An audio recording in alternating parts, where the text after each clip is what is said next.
Hi guys, welcome to Sunsri Vlog. இன்னைக்கு நம்ம என்ன பார்க்க போறோம்னு பாத்தீங்கன்னா சூப்பரான காளான் குழம்பு தாங்க. வாங்க எப்படி செய்யறதுன்னு பார்த்தறலாமா? ஒரு கடாயில கொஞ்சம் எண்ணெய் ஊத்தி கூட வெங்காயம் ஆட் பண்ணிக்கலாம்.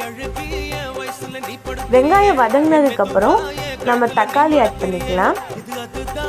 கூடவே கொஞ்சமா கறிவேப்பிலை தழை ஆட் பண்ணிக்கலாம். இதெல்லாம் வதங்கினதுக்கு அப்புறம் நம்ம தேங்காயும் எடுத்து வச்சிருக்க மசாலாவும் சேர்த்துக்கலாம்.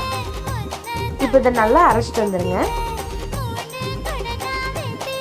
ஒரு கடாயில் எண்ணெய் ஊற்றி சோம்பு, பட்டை, ஏலக்காய், கிராம்பு போட்டுக்கலாம். கொஞ்சமாக கருவேப்பிலை போட்டுக்கலாம். அப்புறம் நம்ம சுத்தப்படுத்தி வச்சிருக்க கேளான் போட்டுக்கலாம். கொஞ்சமாக மஞ்சத்தூள், தேவையான அளவு உப்பு. இப்போ நம்ம அரைச்ச பேஸ்ட்டை பார்த்தீங்கன்னா சேர்த்துக்கலாம். கூடவே கொஞ்சம் தண்ணி ஆட் பண்ணிக்கலாம்.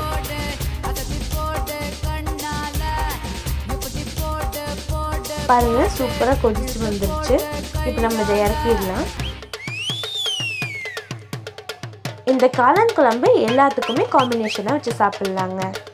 எங்கள் வீடியோ பிடிச்சிருந்தா லைக் பண்ணுங்கள், ஷேர் பண்ணுங்கள், கமெண்ட் பண்ணுங்கள், மறக்காமல் சப்ஸ்கிரைப் பண்ணுங்கள். பாய்.